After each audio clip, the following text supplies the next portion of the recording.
D, wait for it, light bulb. Check out the name tag. You're in my world now, Grandma. When it comes down to ranking anything, there will always be some slight controversy. Each one of us has our own logic and reasoning for why we list things a certain way. Not everyone is going to agree with the ranking, unless there is a definitive one as stated within the canon of the source material. I have been mulling over this ranking of the Saiyans from Dragon Ball, from weakest to strongest, for a while. I feel like no matter what I choose, there won't be any way for me to satisfy everyone. While almost everyone will probably agree with the top ranking Saiyans, when it comes down to everyone else, the situation becomes more complicated. Do I include fusion characters, like Vegeta and Gogeta? Should I also include non-canon characters into this official ranking? Do I also incorporate Saiyans introduced in the spin-offs, or are they not allowed?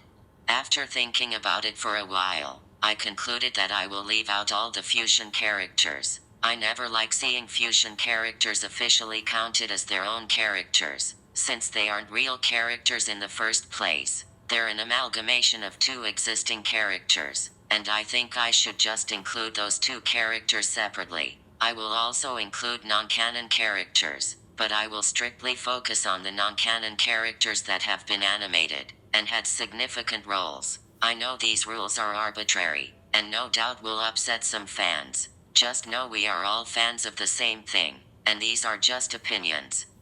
Bulla. Your first thought reading this is probably this is, how's Raddatz not at the bottom of this list? When looking at all the major Saiyan characters within the canon and non-canon, there were actually some Saiyans that never actually fight. Bulla, the second child of Vegeta and Bulma, is never shown fighting in any of the animated Dragon Ball series. The timeline in Dragon Ball Online claims that Bulla would end up being very powerful. However, since that was a video game spin-off and we've never seen it happen, Bulla is the bottom of the barrel of Saiyans. Jain.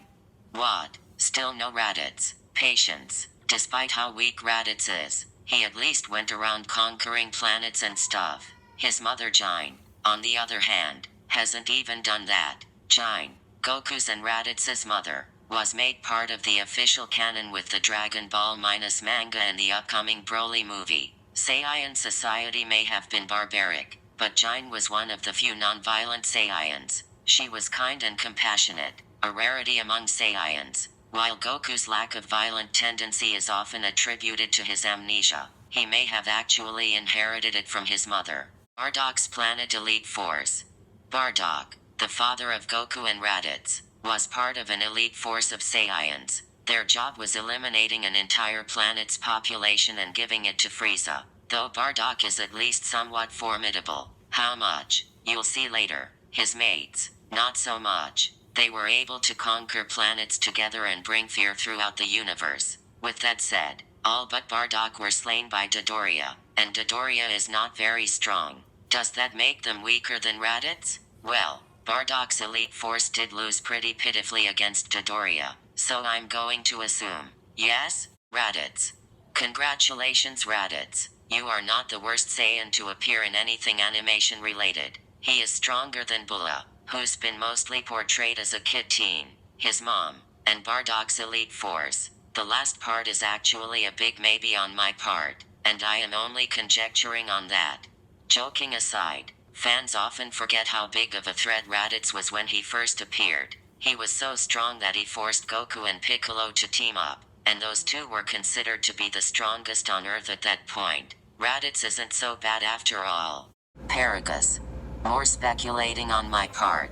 Paragus, who is the father of Broly, is never really seen fighting. He is more of a big picture sort of guy. He uses his son's tremendous strength to enslave a planet, and then lures Vegeta to the planet in order to eliminate him. Broly does all the heavy lifting, while Paragus plans everything together. We are never shown how physically powerful Paragus is. I'm going to assume he is at least stronger than Raddatz, and that is because almost everyone is better than Raddatz. Scarface and Shorty. Scarface and Shorty are actually non-canon Saiyans that appear in one of the more memorable filler episodes in the original Dragon Ball Z. They are Saiyan warriors that existed in the past. The Z Warriors were transported to their timeline by Cammy and Mr. Popo. It was part of the Z Warriors training. Scarface and Shorty were able to easily overpower the Warriors. Mr. Popo then reveals to the Z fighters that Scarface and Shorty are only half as strong as Vegeta and Nappa. It was one of the few figures that actually added more stakes to the main storyline. Tarball. Tarball is Vegeta's younger brother, and a low-level Saiyan. I actually originally had Tarball lower than Raddatz. My logic at the time was that Tarball is not really a fighter, something Vegeta points out.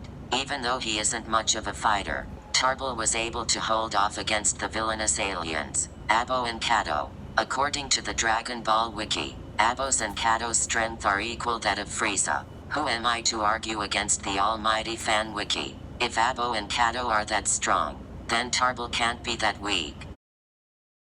Nappa. It's crazy to think that when Nappa first appeared, he came across as being nearly indestructible. The combined might of Piccolo, Gohan, Krillin, Tien, and Chiaotzu couldn't even budge him. Of course, that is until Goku comes in and makes short work of him. Adding insult to injury, he was then quickly vaporized by Vegeta. Nappa is now seen as one of the weaker Dragon Ball villains, which is sad considering how much of a powerhouse he was in the Saiyan saga. Well, at least he will always be stronger than Raddatz. Turles. Turles is a Saiyan pirate, and the main villain of the third Dragon Ball Z movie, Tree of Might. When he eats the fruits from the Tree of Might, he becomes exponentially more powerful. A fan-favorite movie villain, Turles has shockingly remained relevant thanks to the video games. But the question here is, how strong is Turles compared to the other Saiyans? He is an early film bad guy, so he can't be that strong. Since he eats from the Tree of Might, I'm going to assume he is at least stronger than most of the other non-Super Saiyan Saiyans. Vegeta Jr.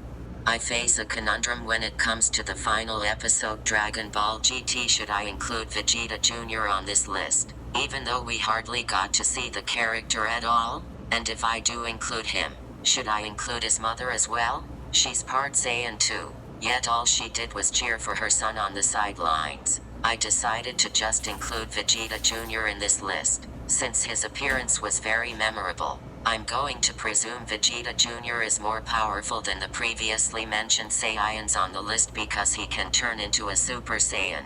Goku Jr. Unlike Vegeta Jr., Goku Jr. was actually given his own movie to further explore his personality. While he is ultimately more of a clone of Kid Goku, we got more information on his strength. He didn't really come off as being very tough in Dragon Ball GT, A Hero's Legacy, and there's nothing suggesting that he is stronger than Vegeta Jr. You can really switch between Goku Jr. and Vegeta Jr. on this list. Since we got to know Goku Jr. better, I'll give him the higher ranking. Pan.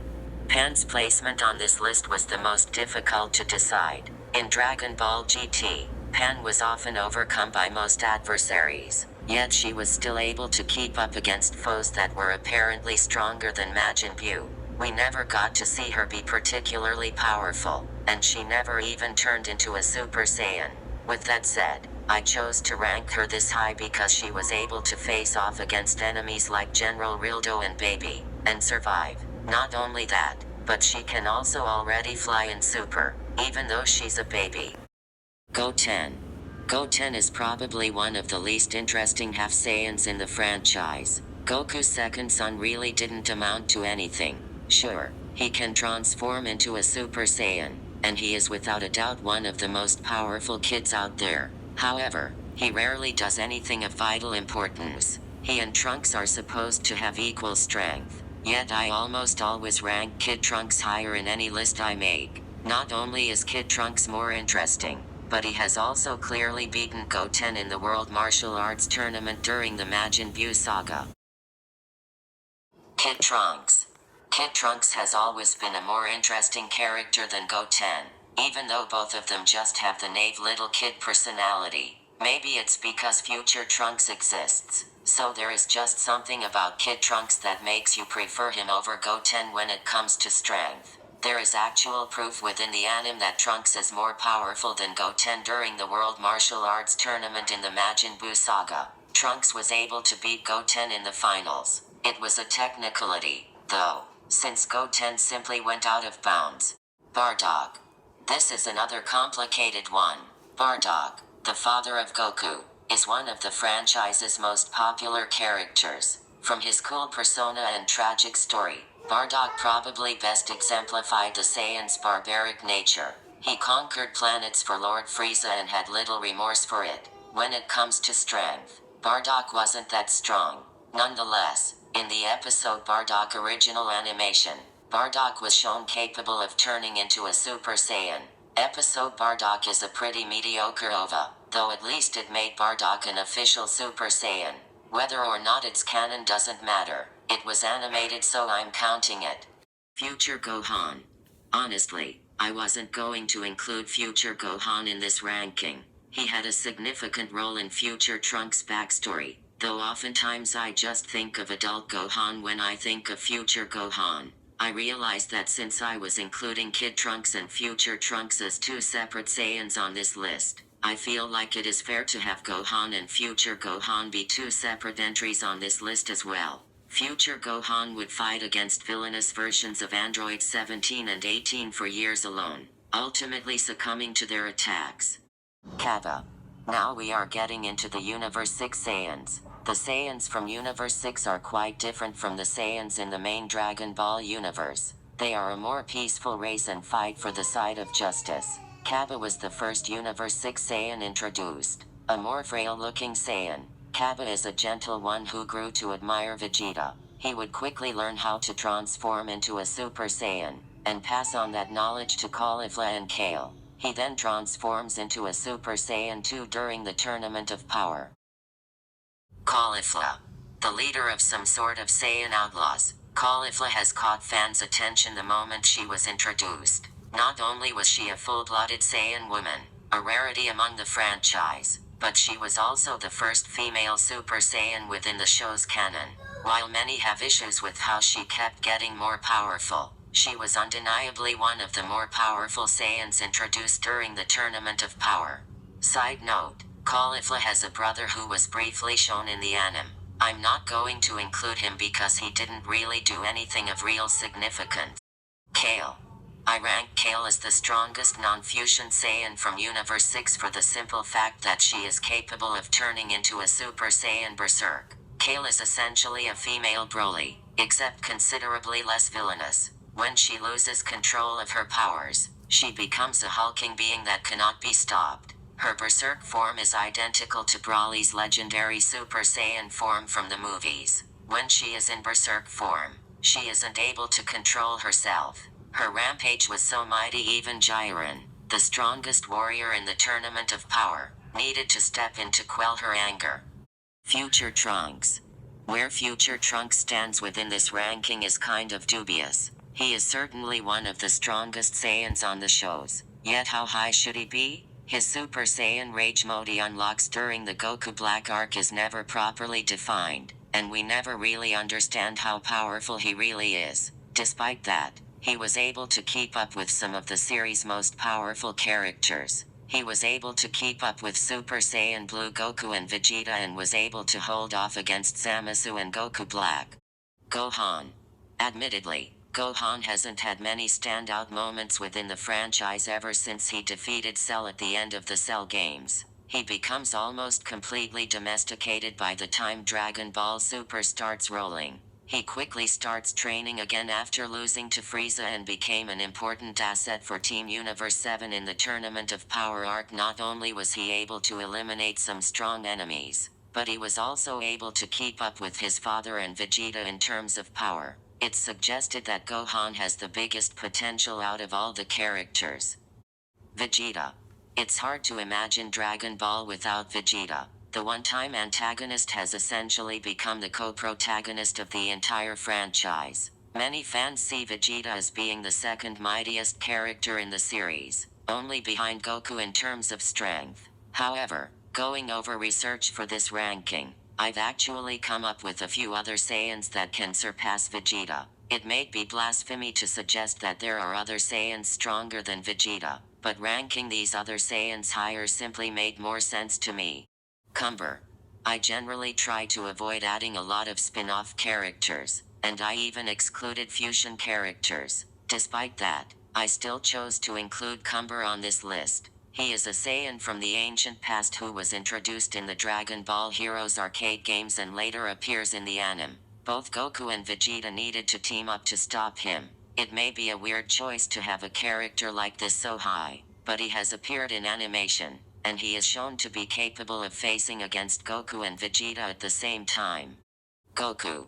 The Dragon Ball franchise succeeds thanks to the strength of its lead. Literally, Goku's quest to constantly get stronger and push through his limits is what the entire franchise revolves around. Without him, there wouldn't be a Dragon Ball Mega franchise. He is always improving and is always prevailing against beings that are considered to be the strongest in all of existence. He is without a doubt the strongest Saiyan hero on this list, and on some days I would even consider him to be number one. However, on this day, I decided to pick someone a little bit different. Broly.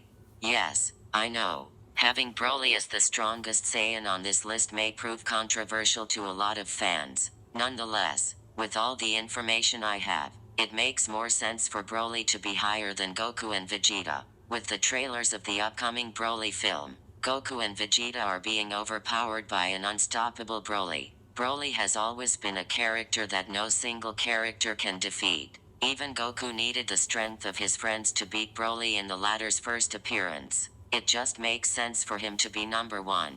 Hey nerds, if you like this video, go ahead and click that Geek What icon and subscribe. If you want to see more videos like this, join me every Tuesday where you can check out the list.